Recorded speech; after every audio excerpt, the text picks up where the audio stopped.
Itu cuma seorang penyair ya, yang kebetulan itu bisa bernyanyi, bisa main gitar gitu. Mostly diksi-diksi yang dikonstruksi itu mereka itu bisa estetik ya, dan meaningful lah katakanlah gitu. Karena lagu itu dikompos oleh otak musisi dan lirik itu dikompos oleh otak penyair. Pekerjaannya lah sehari-harinya memang mengkompos nada-nada hook, nada-nada interlude gitu kan. Dan meracik ramuan lagu itu, mengemas lagu itu supaya lebih enak didengar gitu. Itu lebih pantas disebut musisi. Jadi jangan hanya karena gua ini bisa masak air, gua bisa masak mie ya, gua bisa masak nasi gitu, terus gua ini dipanggil koki gitu loh.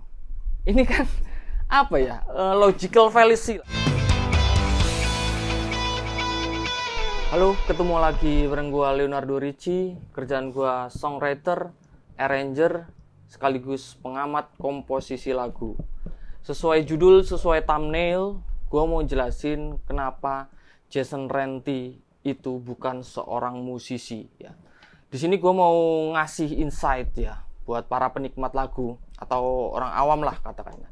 Itu supaya dapat pemahaman dari sudut pandang yang jauh lebih luas ya, dari POV yang berbeda gitu. Tapi sebelumnya gue mau nge-disclaimer dulu bahwasannya Leonardo Ricci tidak menyudutkan siapapun ya, entah itu si artisnya atau fans-fansnya. Jadi gue hanya sekedar menjelaskan dan membreakdown statement-statement gue yang menurut gue masih banyak disalahpahami orang-orang ya. Oke, kita langsung aja. Yang pertama, lagu dan lagu yang berlirik itu berbeda gitu ya. Jadi notasi itu disebut lagu ya. Jadi kalau ada susunan nada-nada yang bernyanyi gitu. Misal kayak es krim waltz lah, katakanlah gerobak es krim waltz gitu ya. Tereret, tereret, itu lagu. Atau saingannya Campina misal. Teng dadadadadeng deng deng teng dadadadadeng itu juga lagu gitu. Itu memang lagu yang menurut gue bagus ya, memang dikompos untuk menarik pendengar gitu, orang-orang yang ada di sekitarnya itu apa sih ini gitu. Itu struktur komposisi lagu yang bagus gitu menurut gua gitu. Sederhana tapi indah gitu ya. Sedangkan instrumental itu juga disebut lagu gitu ya. Karena di dalamnya ada terisi banyak nada-nada yang tersusun harmonis gitu ya. Kalau lagunya itu sendiri kan tadi misal kayak Es Krim Waltz sama Campina itu tadi, itu cuma susunan notasinya aja. Nah ini kalau instrumental itu susunan nada-nada ya, yang berisikan susunan nada-nada yang tersusun secara harmonis gitu ya, yang terkompos ya secara harmonis gitu. Jadi jelas ya, notasi yang berdiri sendiri itu tanpa lirik dan iringan musik itu disebut lagu, dan instrumental itu juga disebut lagu karena terkonstruksi dari susunan nada-nada yang teratur gitu ya. Sedangkan lirik itu berdiri sendiri dia gitu. Itu bukan lagu tapi syair ya. Makanya kalau kita lihat di lagu-lagu jadul ya, atau video klip lawas lah, lagu-lagu lawas, itu dulu jelas tulisan kredit ya, kredit titles di bawah judul itu jelas kredit si penciptanya, lagunya itu siapa dan lirik itu siapa gitu. Jadi jelas ya di sini batasan perbedaannya itu di mana. Jadi lagu dengan lagu yang berlirik itu berbeda gitu. Dan yang kedua, lagu itu dikompos oleh otak musisi, tapi lirik itu dikompos oleh otak penyair lah ya gitu. Walaupun terkadang seorang musisi itu juga memiliki kapasitas bersyair yang baik dan yang mumpuni gitu, ataupun sebaliknya gitu. Penyair yang memiliki kapasitas bernada yang bagus gitu, dia bisa membentuk susunan melodi yang indah gitu ya. Jadi